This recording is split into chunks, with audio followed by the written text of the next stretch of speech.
Welcome back our channel. आप सभी का आपके अपने चैनल पर स्वागत है। और आज हम बात करने वाले हैं एचपीएससी पीजीटी सब्जेक्टिव का जो आपका पेपर होने वाला है 15 जून को, उसी के बारे में बात करेंगे कि कैसे आपको तैयारी करनी है, क्या आपकी स्ट्रैटेजी रहने वाली है आने वाले 2 से 3 महीनों की, क्योंकि 70 से 80 दिन है आपके पास। अब इन दिनों को आपको किस तरीके से यूटिलाइज करना है, क्योंकि भाई पहले वाला तो कुछ याद नहीं है। अब पहले वाला याद नहीं, एक तरीके से बच्चे मुझसे बोल रहे हैं मैडम ऐसा लग रहा है जैसे सिलेबस भी धुंधला धुंधला सा लग रहा है कि भाई हाँ हाँ ये चीजें हमने पढ़ी थी। ठीक है, अब फिर से कैसे शुरू करें, क्योंकि मेन जो बात आती है वो होती है शुरू करने की, कि शुरू कैसे करें। जैसे ही आप शुरू करोगे ना, आपको सारी चीजें याद आ जाएंगी कि भाई ये हमने पढ़ा था और ये चीजें हमें याद है और हमें इस तरीके से आगे बढ़ना है।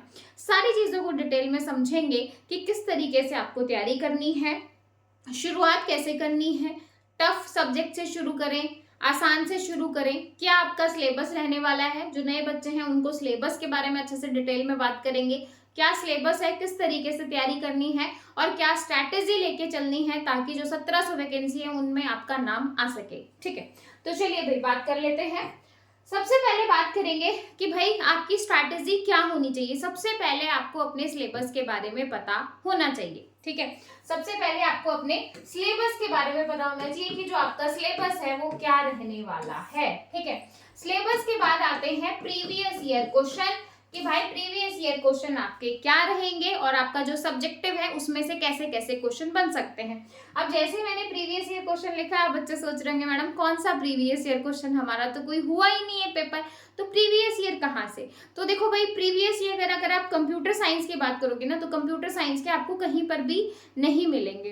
तो ये वाले जो पेपर हम लेंगे वो कहाँ से लेंगे, यूजीसी नेट के लेंगे। अब जो है आपको यूजीसी नेट भी ऑब्जेक्टिव होता है, लेकिन यूजीसी नेट साल 2004 में और साल 2011 तक आपका सब्जेक्टिव पैटर्न पे चलता था। ठीक है भाई, अब लेकिन आपका जो सिलेबस है वो पूरा ना तो यूजीसी नेट का है और ना ही जो है वो स्कूल लेवल पीजीटी लेवल का है, दोनों का मिक्सअप है। ठीक है, अब जो मेन सब्जेक्ट हैं जैसे जो डिजिटल इलेक्ट्रॉनिक हो गया, कंप्यूटर नेटवर्क हो गया, ऑपरेटिंग सिस्टम हो गया, टीओसी हो गया, कंपाइलर हो गया, जो आपके मेन सब्जेक्ट डिजिटल इलेक्ट्रॉनिक्स हो गया, सीओए हो गया, तो इनके जो क्वेश्चंस हैं वो हम निकालेंगे कहाँ से, यूजीसी नेट में से। मैं एक बार आपको दिखा देती हूँ। ठीक है, देखो ये है आपका ऑपरेटिंग सिस्टम, ये है आपका ऑपरेटिंग सिस्टम और आपको दिखाई दे रहा होगा दिसंबर 2004 में आपको जो है स्टेट एंड एक्सप्लेन ब्लडीज एनोमली हम पढ़ते आ रहे हैं। भाई ब्लडी एनोमली से जो है आपको काफी सारे क्वेश्चन आते हैं, क्या होती है,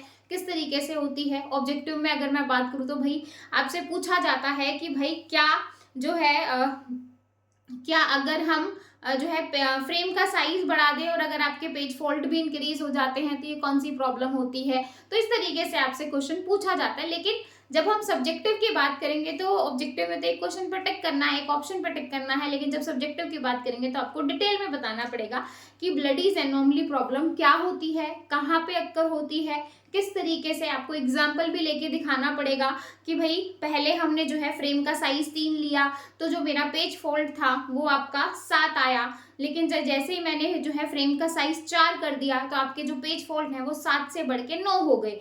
तो ये जो चीजें होती है ये आपकी ब्लडीज एनोमली होती है और जिसको आपको बहुत ही अच्छे तरीके से लिखना है। और ये क्वेश्चन 8 नंबर में आया था यूजीसी नेट 2004 के अंदर। ठीक है, तो इस तरीके से आपको अपनी एक स्ट्रैटेजी बनानी है ताकि आप अपने एग्जाम को बहुत ही अच्छे तरीके से जो है क्लियर कर सको।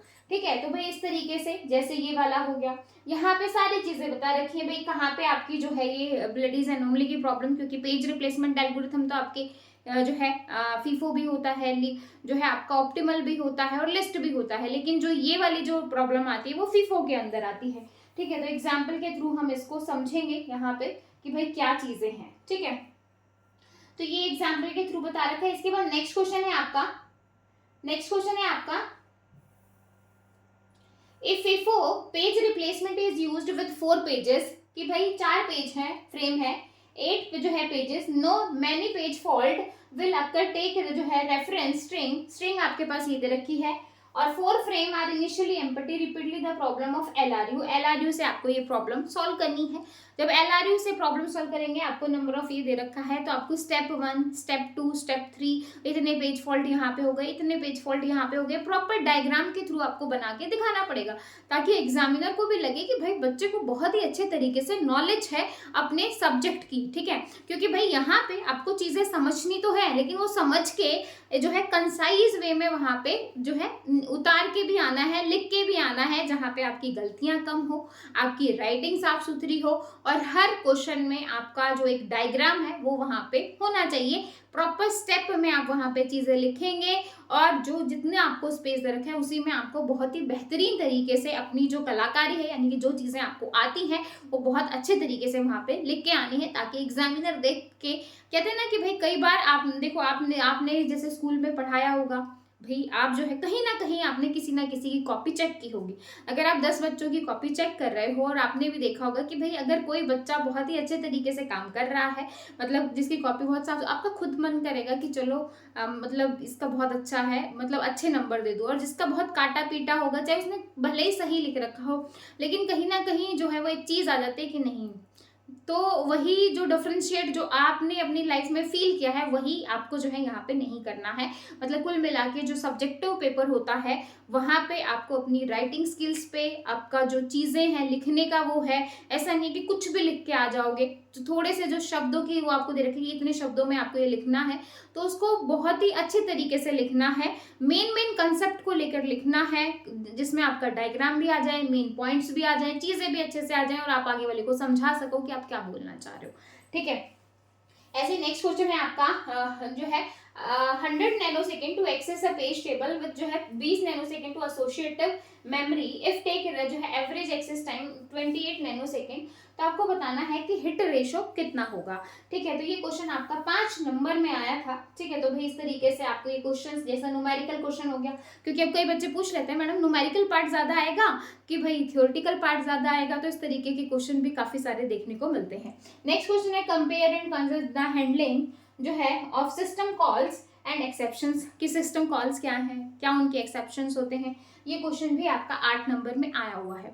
तो ये दिखाने का जो है मेरा यहाँ पे ये मतलब है कि भाई आपको जो चीजें करनी है, आपको जो अपना सिलेबस करना है, वो क्वेश्चन आंसर के फॉर्म में करना है। कैसे कैसे क्वेश्चन बन सकते हैं, आपको वो चीजें अब डेली बेसिस पे एक टारगेट बना लो कि भाई डेली मुझे 2 क्वेश्चन तो करने ही है, डेली मुझे 3 क्वेश्चन तो करने ही है। और उन्हीं क्वेश्चंस को करवाने के लिए हम डेली जो है क्लास लेकर आएंगे, जिसमें आपको जो है, जैसे हम एक सब्जेक्ट उठाएंगे जिसमें मैं डेली आपको क्वेश्चन बताऊंगी कि ये क्वेश्चन आपको करना है, ये प्रीवियस ईयर क्वेश्चन है, ये आपको करके देखना है, जिससे जो है आपको अच्छे से समझ में आए कि भाई कैसे क्वेश्चन आते हैं, किस तरीके से आते हैं, एग्जामिनर कैसे पूछेगा, कितने नंबर में पूछेगा, वही सारी चीजें, ठीक है। अब हम बात कर लेते हैं इसके सिलेबस की, कि आपका जो सिलेबस है वो क्या रहने वाला है, ठीक है। ऐसे ही आपको digital electronics, computer network, TOC, compiler, है ना, जो पेपर है, अब कई बच्चे को पूछना है मैम थ्योरी या न्यूमेरिकल क्वेश्चन। देखो भाई वो एग्जामिनर के ऊपर है, बट मुझे जो लग रहा है आपका जो है थ्योरी बेस्ड थोड़ी ज्यादा चीजें हैं, मतलब जो ये चीजें हैं जैसे ब्लडीज एनोमली हो गया, वैसे तो थ्योरी है, लेकिन वहां पे आपको एक न्यूमेरिकल भी देके आना पड़ेगा, आपको बताना पड़ेगा कि भाई इतने फ्रेम, इतनी हम ले रहे हैं, फ्रेम का साइज इतना है, तो इतने पेज फोल्ड हो गए, वो आपको बना के दिखानी पड़ेंगी। वो चीजें आपको बेसिकली वो आपको करनी आनी चाहिए, आपको पता होना चाहिए कि भाई वो क्या है, ठीक है। तो ये चीजें आपको आनी चाहिए। अब देखो सबसे पहले जो आपका आता है वो है आपका कंप्यूटर सिस्टम एंड ऑर्गेनाइजेशन। अब कंप्यूटर सिस्टम और ऑर्गेनाइजेशन में आपका पूरा कंप्यूटर आ जाएगा, input devices, output devices, hardware, software, memory, जो भी आपका बेसिक जो कंप्यूटर फंडामेंटल है, जो हर बच्चा पढ़ता है। हर बच्चे का मतलब है कि भाई जो बच्चा कंप्यूटर का सब्जेक्ट है या नहीं, जहां पर भी उसके 10 नंबर का या 5 नंबर का कंप्यूटर आता है, सारे बच्चे इस पार्ट को पढ़ते हैं, ठीक है। Types of software, programming tools, operating जो है ऑपरेटिंग सिस्टम फंक्शंस, जो है user interface, boolean logic, not and or gate, है ना, De Morgan's laws, logic circuit, number system. तो ये एक ऐसा पार्ट है जिसको हर बच्चा पढ़ता है, सिर्फ आप नहीं, हर बच्चा जो भी जो है किसी भी कम्पिटिटिव एग्जाम में जहां पे कंप्यूटर आता हो। फिर उसके बाद एनकोडिंग स्कीम्स, एस्काई, आईएसआई, जो है यूनिकोड, यूटीएफ 8 और 32, ठीक है।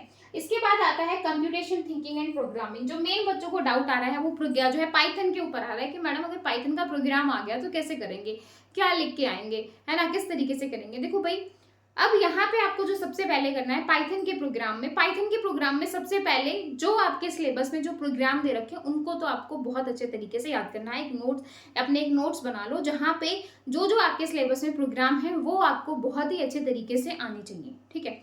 उसके बाद रही एडिशनल की, जैसे आपका पैटर्न मैचिंग हो गया, रेंज के ऊपर हो गया, फॉर लूप हो गया, वाइल लूप हो गया। क्योंकि कई बार जो है थ्योरी में भी मैंने बोला ना, जैसे अभी हमने ऑपरेटिंग सिस्टम में देखा कि भाई थ्योरी में भी आपको न्यूमेरिकल पोर्शन का कुछ एग्जाम्पल देके वहां पे बताना पड़ता है, तो वो चीजें आपको आनी चाहिए। ऐसा नहीं है कि आपको कुछ भी नहीं आता, मतलब आपको इतना पता होना चाहिए कि भाई अगर ये चीज मुझसे पूछ ली तो भाई मैं इसको कर सकता हूँ, अटेम्प्ट कर सकती हूँ, ठीक है। तो भाई यहाँ पे आपका जो है steps, problem, analysing the problem, developing algorithm, testing, debugging, presentation, algorithm और फ्लो चार्ट के बारे में है। फिर उसके बाद है आपका पाइथन प्रोग्रामिंग, यहाँ से शुरू हो गई, जिसमें पाइथन क्या होता है, क्या एग्जीक्यूटिंग है, ठीक है। तो जो है हेलो वर्ल्ड प्रोग्राम, जैसे यहाँ पे पहला ही प्रोग्राम बता दें कि हेलो वर्ल्ड प्रोग्राम किस तरीके से एग्जीक्यूट करवाते हो। तो 2 मोड होते हैं पाइथन के, स्क्रिप्ट मोड होता है, आपका जो है इंटरेक्टिव मोड होता है। तो दोनों में किस तरीके से चीजें होती हैं, बाई चांस अब दोनों में से क्या कैसे पूछता है आपसे, तो वो आप जैसे भी पूछे वो आप वैसे आप बता सकते हो, ठीक है। तो भाई आपके interactive mode, script mode, Python characteristics, Python tokens, variables, जो है एल वैल्यू क्या होती है, आर वैल्यू क्या होती है, कमेंट्स क्या होते हैं, ये एक ऐसी चीज है जहां पे आपको जो है थोड़ा सा जो है चीजों को एग्जाम्पल लेके फिर आपको समझाना पड़ेगा।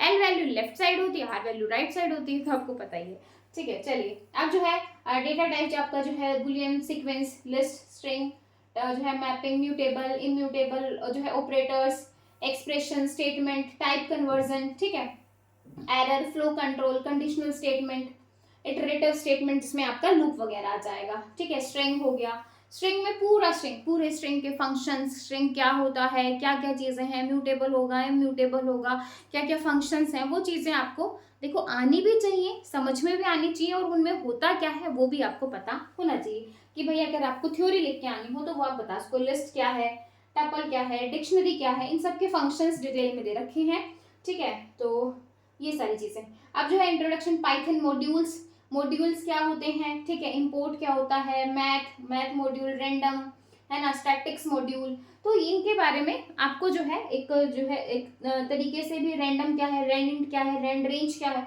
अब इनमें आपको डिफरेंशिएट पूछ लेगा कि भाई रैंड रेंज में क्या डिफरेंस होता है, रैंड इंट में क्या है, रैंडम में क्या है। तो भाई ये चीजें आपको पता होनी चाहिए कि भाई क्या है, मतलब थोड़ा सा आपको प्रैक्टिकल पोर्शन आना चाहिए, ताकि आप करके देखो तो वहां पे आप लिख के भी आ सको। अगर आप कुछ कर ही नहीं पाओगे तो फिर एग्जाम में लिखोगे क्या, ठीक है। इसके बाद है आपका सोसाइटी, लॉ और एथिक्स, ये पूरा आपका जो है थ्योरी बेस है, इसमें कुछ भी ऐसा न्यूमेरिकल नहीं है, इसमें जितना भी आएगा वो थ्योरेटिकल चीजें ही रहेंगी, ठीक है। जैसे आपका जो है पूरा जो है आपका सोसाइटी, लॉ और एथिक्स, पूरी सोसाइटी पे भाई डिजिटली क्या प्रभाव पड़ रहा है, कि भाई जो भी हम ऑनलाइन चीजें यूज कर रहे हैं उसके हमारे नेगेटिव इम्पैक्ट्स क्या हैं, पॉजिटिव इम्पैक्ट्स क्या हैं, या क्या कहाँ क्या क्या प्रॉब्लम अक्कर होती हैं, वो सब इसके अंदर आ जाएगा। लॉज वगैरह, data protection, cyber crime, cyber safety, जो है safety assessing website, e waste management, Indian information technology act, है ना, कि भाई कब आया था, कौन से ईयर में आया था, क्या था, तो ये चीजें आपको पता होनी चाहिए। उसके बाद है प्रोग्रामिंग 2, थोड़ा सा एडवांस जो है पाइथन यहाँ पे आ गया है, जिसमें आप पाइथन के फंक्शंस, है ना, कि भाई functions, built in function, user defined functions, ये सब क्या होता है, फाइल्स क्या होंगी, types of files, text file, binary file, CSV file क्या होती है, तो ये सारी चीजें, ठीक है। तो ये बाइनरी फाइल, इन सब के बारे में डिटेल में है। फिर आता है आपका कंप्यूटर नेटवर्क भी आपका जो है जितना आपको यूजीसी नेट में जो सिलेबस होता है कंप्यूटर नेटवर्क का, वो सिलेबस यहाँ पे नहीं दे रखा है। लेकिन भाई क्वेश्चन क्या पता एग्जामिनर कैसे पूछ ले, तो भाई इसलिए मैंने यूजीसी नेट के जितने भी पीवाईक्यू आए थे कंप्यूटर नेटवर्क से रिलेटेड, तो सारे हमने यहाँ पे बात की है। तो evolution of networking, data communication, transmission media, network devices, है ना, network topology, network types, network protocol, introduction to web series. अब इनमें कैसे क्वेश्चन बन सकते हैं, क्योंकि जो मैंने आपको नोट्स यहाँ पर दिए हैं वो सारे आपके एग्जाम ओरिएंटेड हैं, यानी कि भाई कैसे कैसे क्वेश्चन आ सकते हैं, किसमें डिफरेंस पूछ लेगा। अब इतनी सारी चीजें लिख दी है कि भाई website, www, hyper text, HTML, XML, अब इनमें आपसे डिफरेंस भी पूछ सकता है, या पर्टिकुलर किसी का भी नाम लेके कोई भी क्वेश्चन कैसे भी इन बीच में से पूछ सकता है, ठीक है। उसके बाद आता है डेटाबेस मैनेजमेंट। डेटाबेस मैनेजमेंट में पूरा आपका जो है डेटाबेस पूरा नहीं है, क्योंकि इसमें ना नॉर्मलाइजेशन है, ना आपका जो है यहाँ पे ट्रांजेक्शन वाला पार्ट है, सिर्फ यहाँ पे कीज तक ही है। फिर इसके बाद आपका एसक्यूएल स्टार्ट हो जाएगा, ठीक है। फिर आपका डेटाबेस ये वाला, फिर आपके पूरे ये एसक्यूएल के एग्रीगेट फंक्शन क्या होंगे, हैविंग क्लोज क्या होते हैं, क्वेरी क्या होती है, ज्वाइन क्या होता है। तो भाई आपको पता होना चाहिए ज्वाइन कौन कौन से हैं, नेचुरल ज्वाइन क्या है, ठीक है। फिर सेल्फ ज्वाइन, इक्वी ज्वाइन, है ना। तो भाई इसमें क्या क्या होते हैं, कौन से में कौन सी कमांड आप यूज करते हो, तो वो सारी चीजें। फिर आपका जो है कंप्यूटर सिस्टम आ गया। कंप्यूटर सिस्टम अगेन सेम जो हमने आगे ऊपर कंप्यूटर फंडामेंटल देखा था भाई। फिर डेटा स्ट्रक्चर और एल्गोरिथम आ गया, ठीक है। फिर ये आपका एल्गोरिथम, फिर आपका ऑपरेटिंग सिस्टम आ गया, ठीक है। सॉफ्टवेयर इंजीनियरिंग हो गया, डिजिटल लॉजिक और सर्किट हो गया। इसके बाद जो है थ्योरी ऑफ कंप्यूटेशन हो गया, कंप्यूटर डिजाइन जो है कंपाइलर डिजाइन हो गया, डेटाबेस क्वेरी, एसक्यूएल, एसक्यूएल के सारे जो है एक तरीके से फंक्शंस हो गए भी, क्या क्या डेट फंक्शन, ये सब एग्रीगेट फंक्शंस, है ना। तो वेबसाइट क्या होता है, वेब ब्राउजर क्या होता है। इसके बाद आता है आपका इमर्जिंग ट्रेंड। तो भाई एक तरीके से केवीएस और बहुत ज़्यादा एडिशनल जो चीज़ें हैं कि भाई जैसे कोर सब्जेक्ट भी काफ़ी सारे डाल दिए, है ना। जैसे सॉफ्टवेयर इंजीनियरिंग डाल दिया, टीओसी डाल दिया, कंपाइलर डाल दिया, डिजिटल इलेक्ट्रॉनिक हो गया, कंप्यूटर नेटवर्क हो गया, डीबीएमएस हो गया, एसक्यूएल हो गया, डेटा स्ट्रक्चर हो गया, आपका एल्गोरिथम हो गया। तो मतलब बहुत सारी चीज़ें हैं, सिलेबस बहुत वास्ट है, चीज़ों को करने में टाइम लगेगा। तो भाई एक एक सब्जेक्ट को उठाओ और सब्जेक्ट को उठाने के बाद उनको जो है उसी तरीके से करना शुरू कीजिए, मतलब प्रीवियस ईयर क्वेश्चंस देख के, या फिर इसमें से कैसे कैसे आपके सिलेबस में से कैसे कैसे क्वेश्चन बन सकते हैं उस बिहाफ पे, ठीक है। अब जो सबसे पहले आपको जो सब्जेक्ट उठाना है, आपको वो सब्जेक्ट उठाना है जो आपको अच्छे से आता है। पता चले एक तो इतना लंबा गैप हो गया है पढ़ाई में, अब इतने लंबे गैप के बाद आप ऐसा सब्जेक्ट उठा लो जो आपको अच्छे से नहीं आता। अब आपने कम कम आने वाला सब्जेक्ट उठा लिया, अब आप सोचोगे कि जो मुझे अच्छे से आते हैं उनको तो मैं बाद में रिवाइज कर लूँगी, जो मुझे कम आते हैं उनको पहले कर लेते हैं। भाई ये गलत है, पहले आपको जो अच्छे से आते हैं उनको रिवीजन में लो, क्योंकि भाई पढ़ने में मन लगेगा। जो आपको कम आता है आपको उसको पढ़ने में मन नहीं लगेगा, आपको बहुत टाइम लग जाएगा रूटीन में आने के लिए, 1 हफ्ता 10 दिन तो चाहिए आपको वापस से अपने पुराने रूटीन में आने के लिए। तो सबसे पहले आप वो चीज़ उठाओ जो आपको सबसे अच्छे से आती है, ताकि जब आप उसको रिवाइज करोगे तो आपके दिमाग में रिकॉल होंगी चीज़ें, क्योंकि भाई उसमें भी आप काफ़ी सारे पॉइंट्स भूल चुके होंगे। फिर धीरे धीरे इस तरीके से आपको सब्जेक्ट उठा उठा के फिर अपना जो है गोल तक पहुंचना है, ठीक है। तो भाई चलिए, ये था पूरा कंक्लूजन कि आपको कैसे करना है, किस तरीके से तैयारी करनी है, क्या सिलेबस है, किस तरीके से स्ट्रैटेजी बनानी है 70 80 90 दिन की, ठीक है। फिर भी अगर आपका कोई भी डाउट है या कुछ भी आपको पूछना चाह रहे हो एचपीएससी पीजीटी कंप्यूटर साइंस से रिलेटेड, तो कमेंट सेक्शन हाजिर है, कमेंट करके आप अपने डाउट्स पूछ सकते हो। रही बात डेली आपको जो है क्वेश्चंस देने की, वो डेली हम कोशिश करेंगे कि डेली हम क्वेश्चंस के ऊपर बात करें, कैसे कैसे क्वेश्चन एग्जाम में आ सकते हैं, उन्हीं सारे क्वेश्चंस के ऊपर जरूर जो है हम चीज़ों पे डिस्कशन करेंगे, ठीक है। बाकी आप लोगों को ऐसा है कि भाई मैडम ये चीज़ करवा दो या वो करवा दो, तो भी आप कमेंट सेक्शन में बता सकते हो। फिर मिलेंगे, bye bye, take care, thank you.